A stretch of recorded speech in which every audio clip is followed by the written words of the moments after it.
Do all millionaires think the same, man?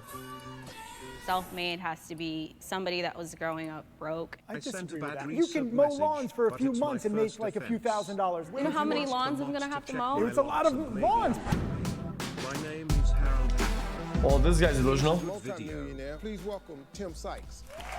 The key to my success is just working hard, like 18 to 20-hour days every day of my life. Oh, okay, dude. I think it's consistency, waking up every day, doing things that I need to do, not just because I want to do them, but because I have to do them. 3 years ago, I was serving Captain Coke as a server. I feel like a lot of people think that this happens overnight when it's really been a lot of work. I started a fat freezing business. It just grew from doing it for friends and family, and it grew into like a crazy thing. What's up, you guys? It's Graham here. I think it's so important that you live below your means. Guys, what's freezing you? And live frugally and really focus on what's most important to you. I think millionaires get a bad rep. I try really hard to serve other people. What? Oh, this is, guys, this video is yikes. No, I'm gonna say yes.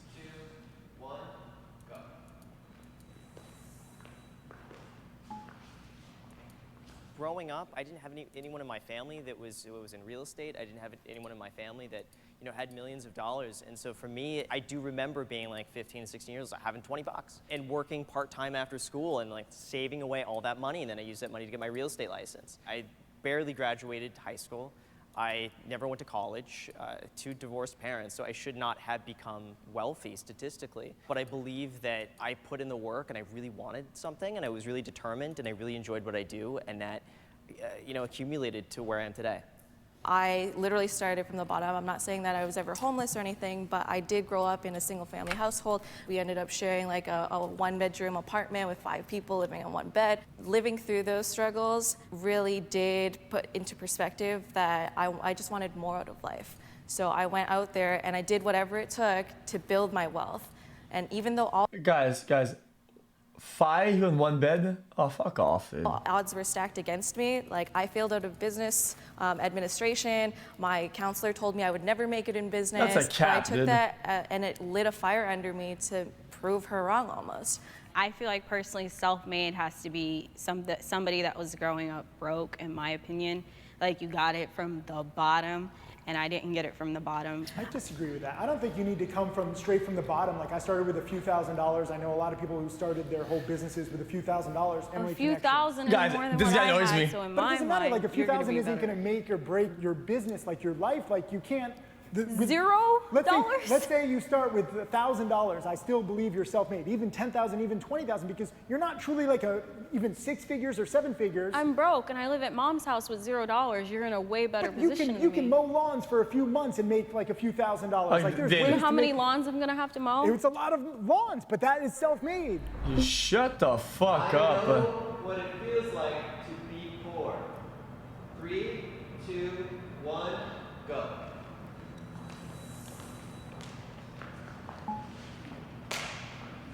There's a difference between being poor and being broke. I've been broke before, like me and my husband have been broke many times in like our relationship, but we've never been poor.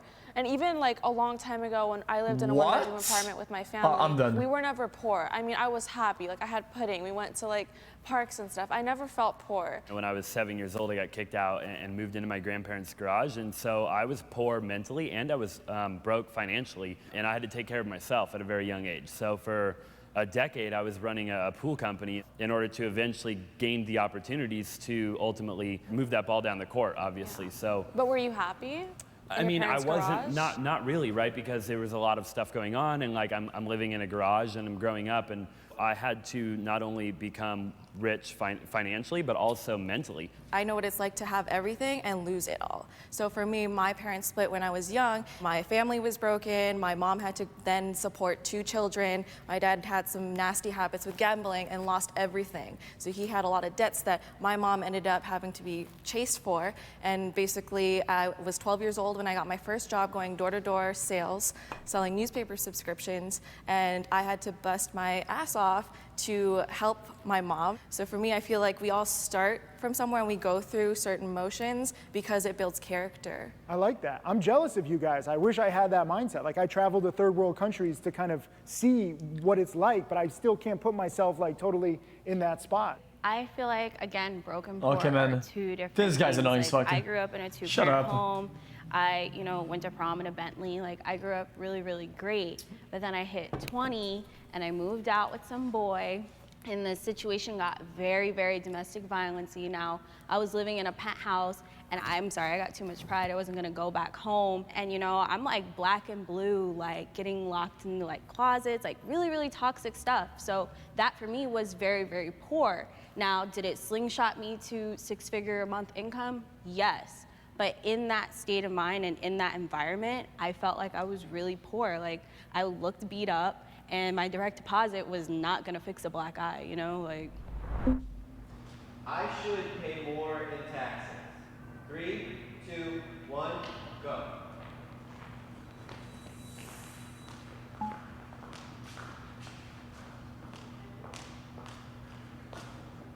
I feel like, you make more money, you obviously do have to pay somewhat more, but I don't feel like we deserve extra things to pay just because we have more money. Like we shouldn't be looked to as like a fund, from the government or someone else who just feels like, oh, you have more money, you should pay more in taxes. I just feel like there should be a little bit more freedom with it because it's really, really stressful, and I feel like a lot of businesses fail in the first 3 years because of taxes, not because they're bad at business, not because they're bad at managing money, but because they're not prepared to do everything by the book. I mean, I just don't appreciate it when big companies who sell a lot of their services like in the US and then they have some like Ireland tax status where they're getting out of it, like Apple and Amazon and these big companies that theoretically should pay billions in taxes while it's us average people who are really supporting the government. I think there should be a little less inequality there. Amazon paid $0 in taxes. Did you see Bezos is donating to Australia for the wildfires? He donated $690,000. Yeah. And he makes an average of $200 million per day. Yeah. He put out a whole press release, and I'm just like, come on, dude, like, give a little more. To be fair, they have created a lot of jobs. Now chat, ready? We're gonna figure out how much did he donate. Ready, boys? $1 million per day. Yeah. He put out a whole press release. How many did he donate? Give a little more. To be fair, they have created a lot of jobs for people. I actually sell on Amazon, so Zero megalo. It's provided an opportunity for people like me to make a living for myself, to be You're able a to start boss a on business, Amazon. online, and to be able to make internet money. So like to have that freedom, and like whether we think that he needs to give more or not, I mean that's really up to him what he does with his money. I've spent an absurd amount of money on something because I can. 3, 2, 1, go. Well, that's yoiks. My husband just got a Lamborghini and he had a Mercedes. It was like a 90 grand car and he added like a 200 grand car. And I'm like, why'd you do that? Like you don't need to do that. He's like, well, I mean, I could, so why not? Like I want to, it's fun. I'm like, you can't even drive it to the grocery store. Like you can't use this car for anything. I mean, I grew up wanting cars. Like my whole bedroom was like plastered with cars on the wall. And then when I could actually buy it, it was like it's so fun, right? Well, it was fulfilling a childhood dream. It wasn't even about the car, it was the challenge. Yeah. Then once I had all the cars, the thrill was gone, so I didn't need it. So I think that you should all have like dreams and chase those dreams, whatever they are. Maybe they don't cost that much. But I mean, not everything's materialistic. Like great, when man. I started making money, Yeah. I changed my body. Yeah. I went and I mean, upgraded that's my what everyone chest. does. I went and cleared my skin. Yeah. I went and got a tattoo. Yeah. I went and got my, you know what I mean? Like, go and get hair extensions. Like, I've definitely purchased things in the past that were cool, and it was because I could. But as time's gone along for me, I've realized so many times that every time I hit the goal or the destination or the target, I realized that the journey was so much more fun.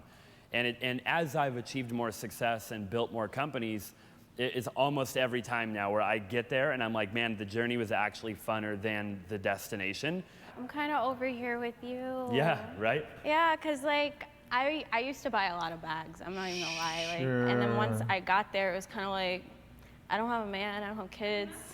What am I doing? But the question wasn't like, what do you think about what's important now? It's like, have you done it in the past? You can't change your past. If you do, are we doing that, changing the future? Guys, Like, what do you these guys think are about weird. material possessions now? Like, I'll change. I This don't is- need them. But in the past, I've had them. So I've fulfilled my childhood dreams. Now I'm good. Well, that's not how it works, but okay, man. One of humanity's biggest problems. 3, 2, What a weird guy, dude. go.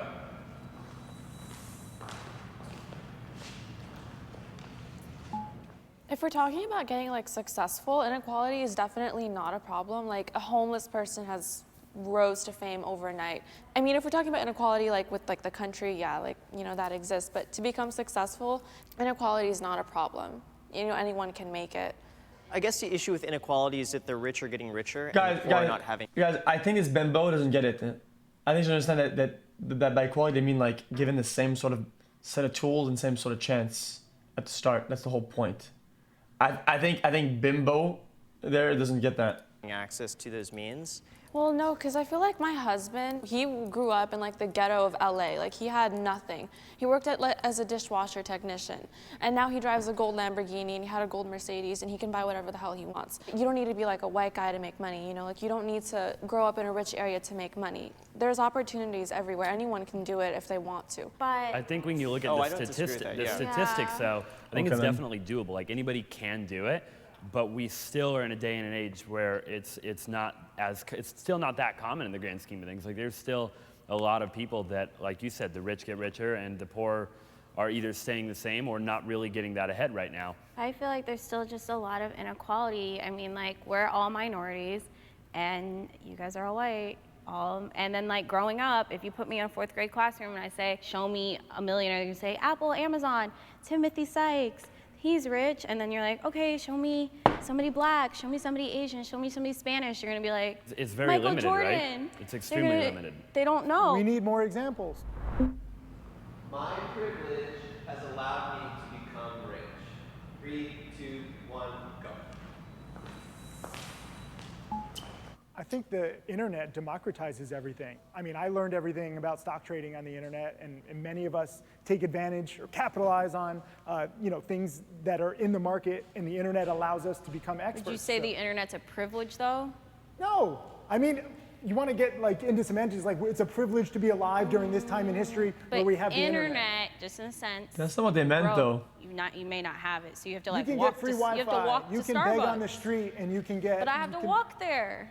It's not a You could privilege. be paralyzed, and you could like push yourself. There's a way to get on the internet. Almost every single Yes. person can get on the internet. The internet, I think, allows you to achieve Dude, anything. what It the doesn't fuck matter is this if guy you're in the talking US, about? You're a man or a woman. Well, I feel like that's for internet businesses. Like for me, it's more like beauty. Like for example, if I didn't like kind of look good, I'm not trying to be conceited, no one would trust me to like help them look better. Like for example, you're in stocks, that's not really privilege. You learned how to do that. My privilege has allowed me to make money just in that case, just because it's like a beauty industry. That's it. You know that. So you Guys. can create privilege then too, right? Once you gain some momentum in life, it becomes easier in a sense, right? It becomes like you look at the exponential growth of success typically, and once you kind of create privilege a little bit, from what I've found at least, it does become a little bit easier. Like once you're there though, I mean, it could take 10 years to get there, but eventually you create the privilege. Doesn't mean you had to start out privileged. For sure, and sometimes it's generational. Like if I was in my mom's shoes and I was actually born in Vietnam and and she didn't take that chance with her family to leave literally everything behind and come over to Canada, I may not be where I am today because she didn't, make that decision to bring our family over. Maybe I would have had to be the one to make that decision for my family, and then it's the next generation that basically. Guys, what do you builds guys off say? of that. Is it because there's a list? It really is situational. People judge me because I'm rich. 3, 2, 1. Guys, are those real teeth?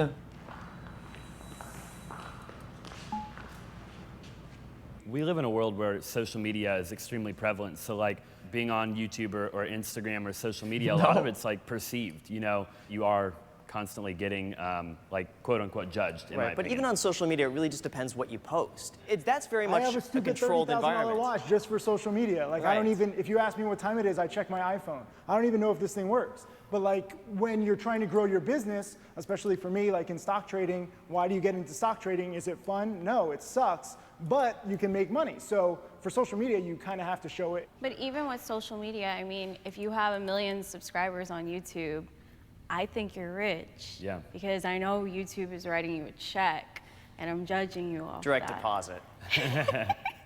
But that's my point. Like, you don't have to post a flashy watch. You don't have to post a nice car anymore. Like, if I see, you know, a large amount of subscribers on a monetized platform, I know you're getting direct deposit. I know something's keeping your lights on. Now, I'm not judging in a bad way. Of course, you know, I work every day to try to make videos too. But in the same sense, like, we judge people that ask us for money. Guys, why are you guys tagging me? What are you talking about?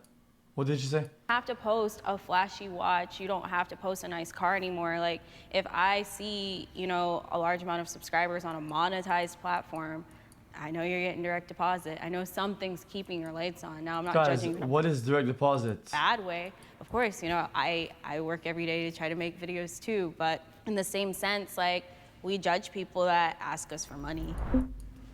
Money can buy happiness. 3, 2, 1, go. It's kind of like that poor broke mentality. See, champ, listen, guys, I'll be honest with you. All 5 of these guys, they rushed to agree, and I'm pretty sure none of them are happy. All over again. Like, if you're rich and you're like in a domestic violence relationship, like, you're not happy even though you might have money, but still money can buy fun things. And looking back, like, you're proud of your accomplishments, you're proud of the journey that you took to get to where you are, and in a way it can buy happiness. Money allows you to buy freedom, and then freedom gets you the ability to have more time to find what makes you happy. It's not a direct result. But it could be, like, let's say your mom or your dad or somebody that had a severe illness, you know, was in the hospital and they had X amount of time to live. Now this person makes you extremely happy, and it's going to cost $1 million or $2 million for this surgery that they need to survive, and you save them. Like, you quite literally just bought happiness. Now that's not to say that it buys happiness in every area of life. Like, but it can. But in certain areas, like, yeah, money definitely can buy happiness. Listen, dude, that is like sort of an extreme short-sighted mindset. The problem is that everything levels out at some point, dude.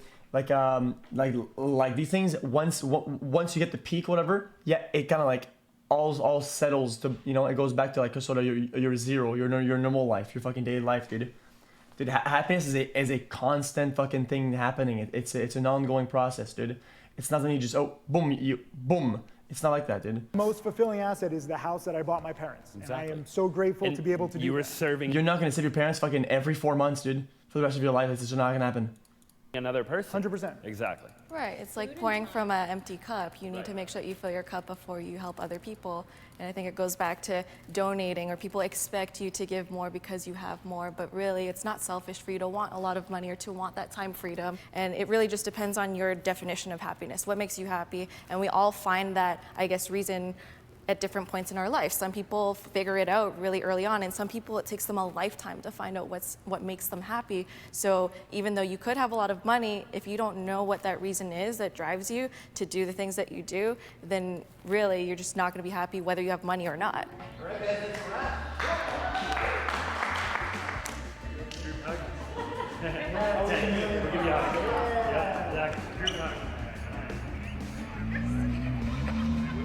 Okay, listen, dude. Dude. If I see you drive this, dude, this is absolute hot liquid cringe. That is pure cringe, dude. This doesn't look good. Doesn't look fancy. It doesn't look, dude. It is just so cringe, dude. A big thank you to Dashlane for supporting this episode and for making our content possible. For those of you who don't know, Dashlane is awesome. It securely generates and stores. Yikes, dude. Holy shit. Okay.